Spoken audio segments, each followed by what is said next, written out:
space initiatives. Now, Russia has continued its assault on civilian targets in Ukraine, including schools and theaters and apartment buildings. Those targets have absolutely no military value whatsoever. So we're helping Ukraine defend its citizens and its skies against Russian missiles and Iranian drones.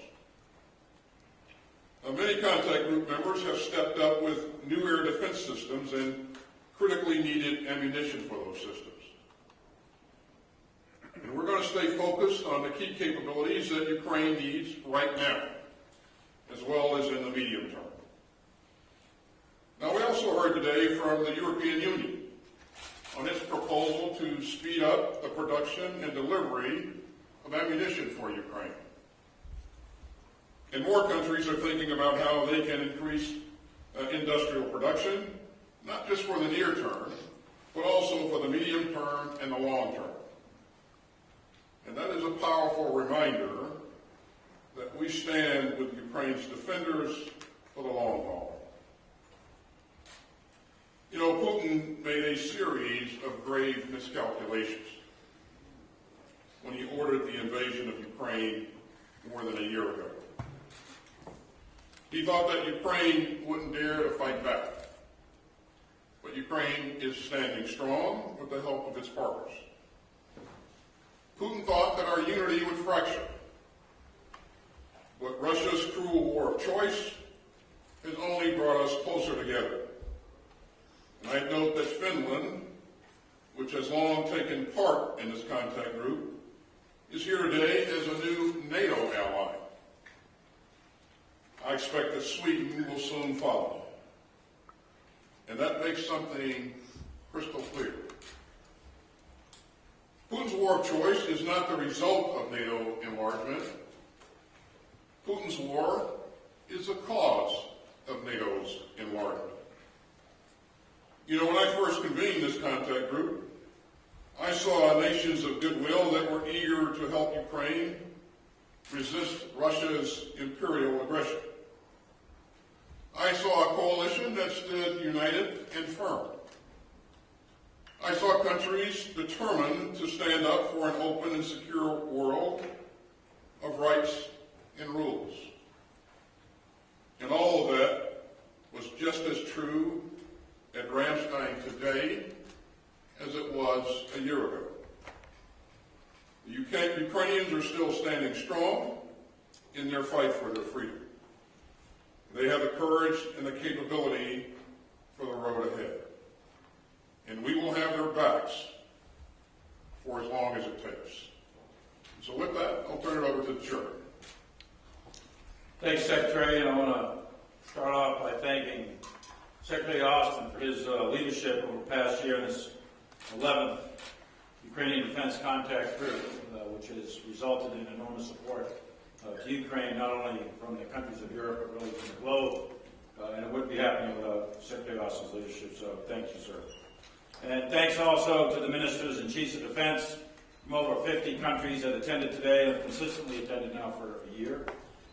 And their participation and support is critical to the capability of the Ukrainian military to defend itself. It's been nearly a year since Secretary Austin began this contact group right here at Ramstein. And this forum has been vital to coordinate and synchronize the support, continued international support to Ukraine. I also want to thank Ukrainian Minister of Defense Reznikov and my colleague and partner, Chief of Defense General Zaluzny, whom I've had a chance to contact in the last week or so, and his representative here, General Moisu, for their continued leadership. I also congratulate Finland on their accession into NATO. This historic event marks a deepening of the NATO alliance and reaffirms to the world the strength of this relationship. But this is not just about the United States and European security. NATO and this contact group help to uphold something bigger than that. They uphold the global international order, where all nations can live in peace and can prosper. A world that respects sovereignty and the rule of law. A world that counters unbridled military aggression. 421 days ago, Putin thought he could overthrow the Ukrainian government, thought he could fracture NATO, as he launched an unprovoked war of aggression with hundreds of thousands of Russian forces crossing the border on multiple avenues of approach. He was wrong. Ukraine's spirit remains unbroken. There are now 31 members of NATO, and NATO is even stronger and united in the face of Russia's aggression and its attack on the rules-based order. The United States and the members of this contact group remain committed to supporting Ukraine as it fights for freedom against Russia's illegal and unprovoked invasion. To date, the United States has committed more than $35 billion in military assistance, including over 2 million tank and artillery rounds, tens of thousands of anti-armor weapon systems, air defense systems, and other forms of munitions, hundreds of tanks and armored vehicles, precision aerial munitions, and counter-UAS capabilities. In addition, there's about 2,500 Ukrainian soldiers conducting training right now in Germany. Another 8,800, almost 9,000, have completed training and have returned to Ukraine. And there are 65 Ukrainians that completed training on Patriot missile systems just recently. Since the early phases of this war, and for every month since, the United States has provided Ukraine with the capabilities to defend itself. And in conjunction with our allies and partners, we have delivered. This coalition will continue to provide vital training and additional capabilities for air defense and maneuver to enable Ukraine's ongoing fight. Air defense munitions, air defense capabilities, tank munitions, armored vehicle capabilities, artillery ammunition, artillery tubes and rockets, and spare parts remain critical as Ukraine protects its cities and expels the Russian menace from its territory. Our countries and the countries of Europe have pledged that Ukraine will have the capabilities it needs to execute their missions on their own timeline.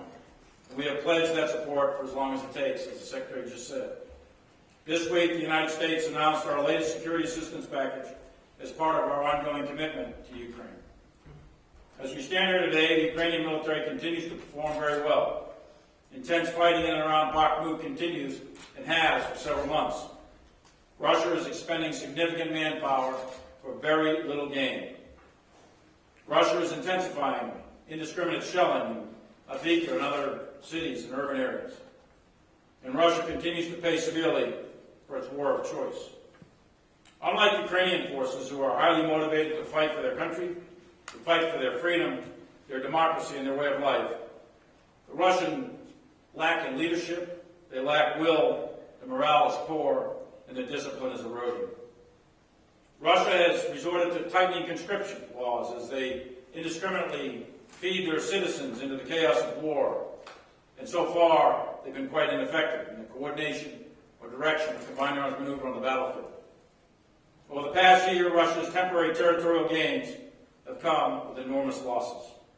Hundreds of thousands of Russians have fled their country in addition to the casualties.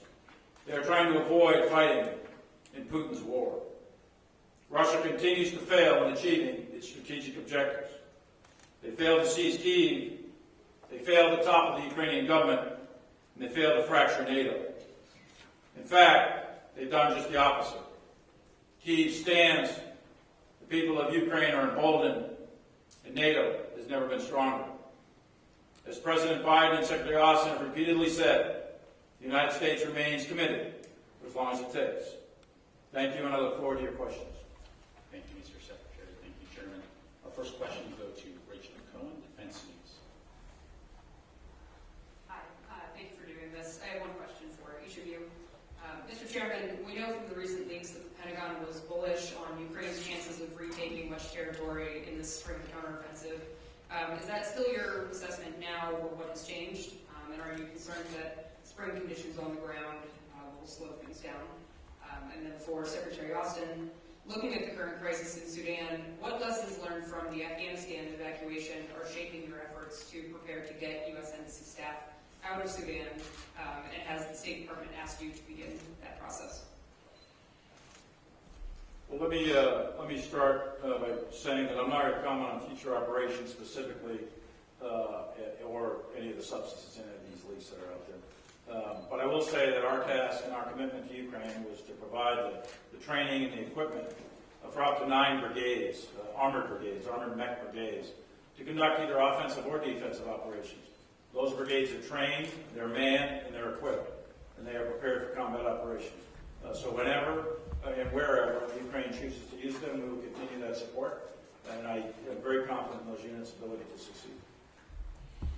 Regarding Sudan, the department, through our headquarters at AFRICOM, continues to monitor very closely the situation on the ground, and we continue to coordinate with the State Department to make sure we have a common vision of what the situation is.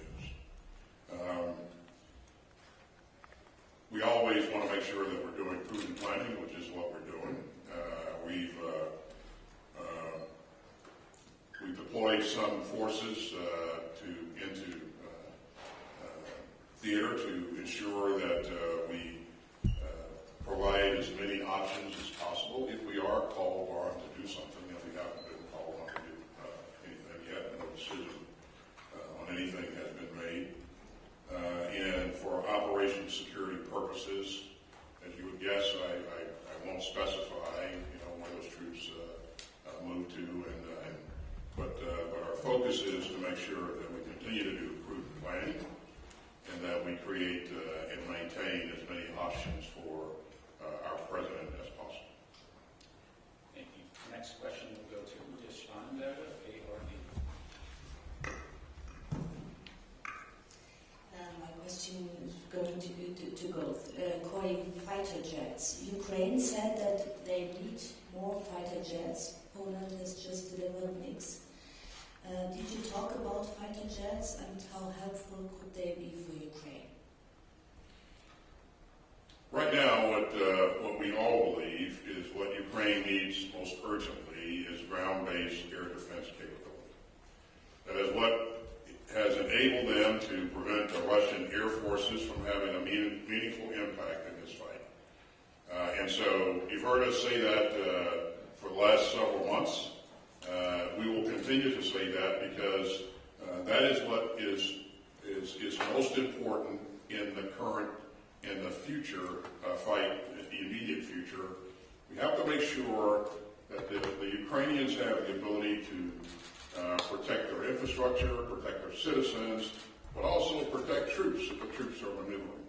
So we continue to engage our partners and allies and emphasize that we need to do everything we can to ensure that Ukraine has adequate air defense, ground-based air defense capability. And I have to applaud the work that our partners are doing. Where possible, they're stepping up to the plate. I believe that we can still do more, and I'm asking them to do more, and I believe that they will respond. Our next question will go to Lloyd Dunlop, Agency Phones Press. Thank you. Secretary Austin, are contact group members working to speed up deliveries of military supplies, especially key items such as artillery rounds, ahead of Ukraine's counteroffensive? And does Ukraine have the items it needs for their offensive? And Chairman Milley, do you think the Abrams tanks will have a significant impact once they arrive on the battlefield in Ukraine?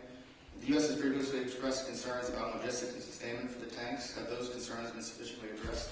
Thank you.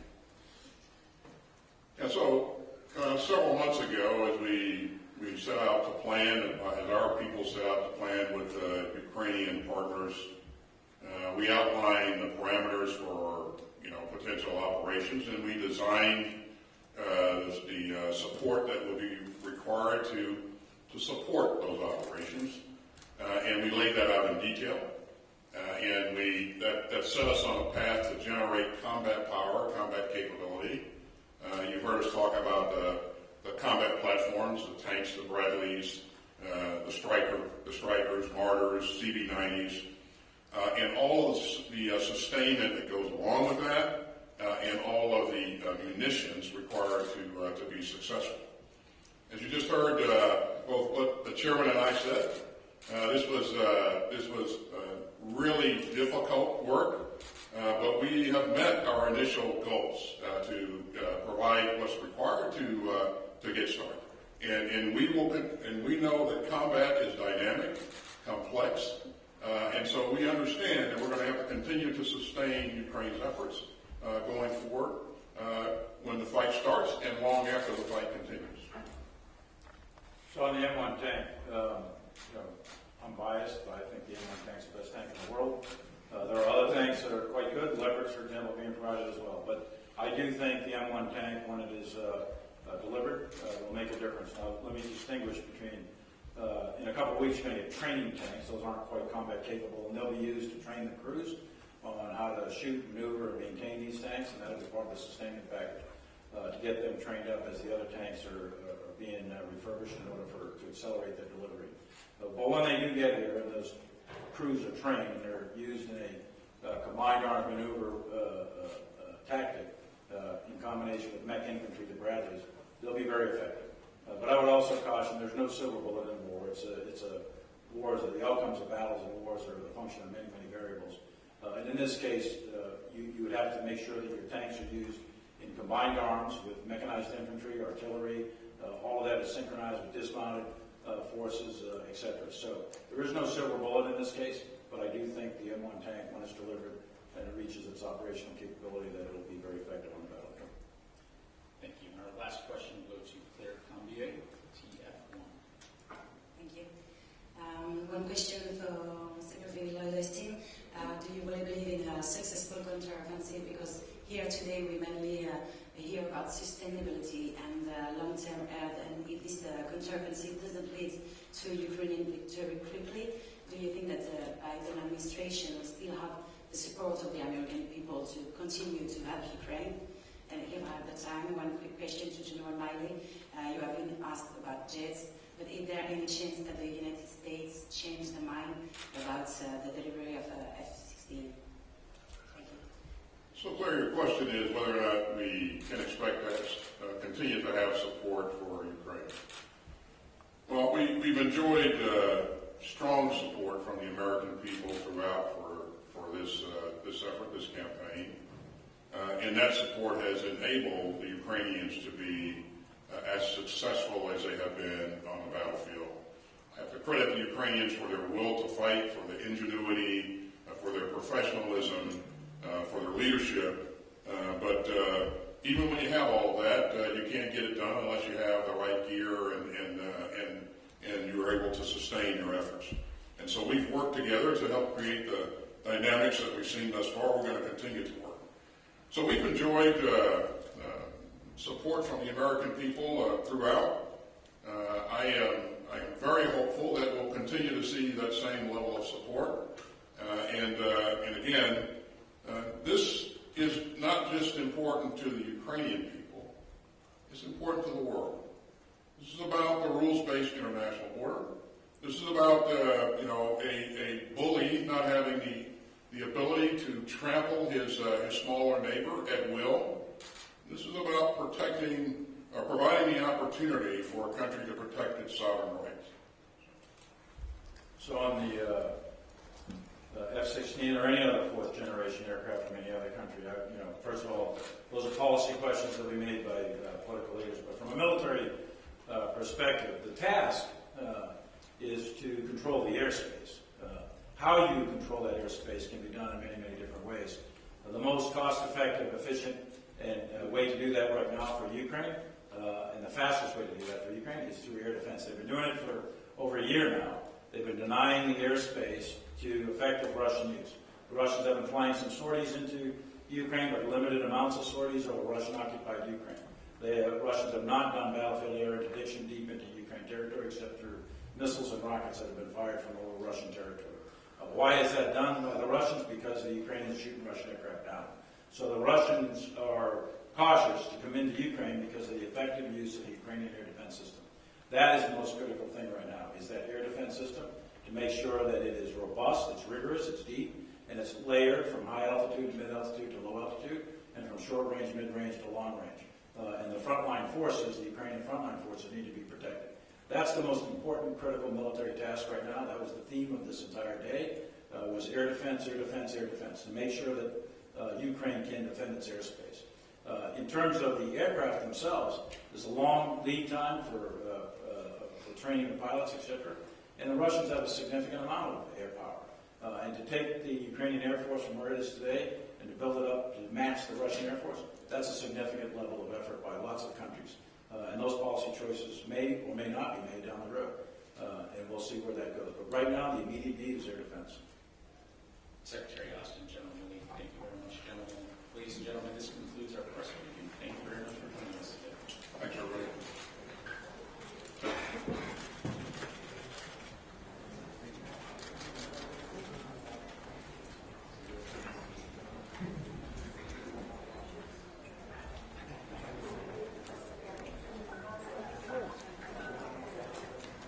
What about?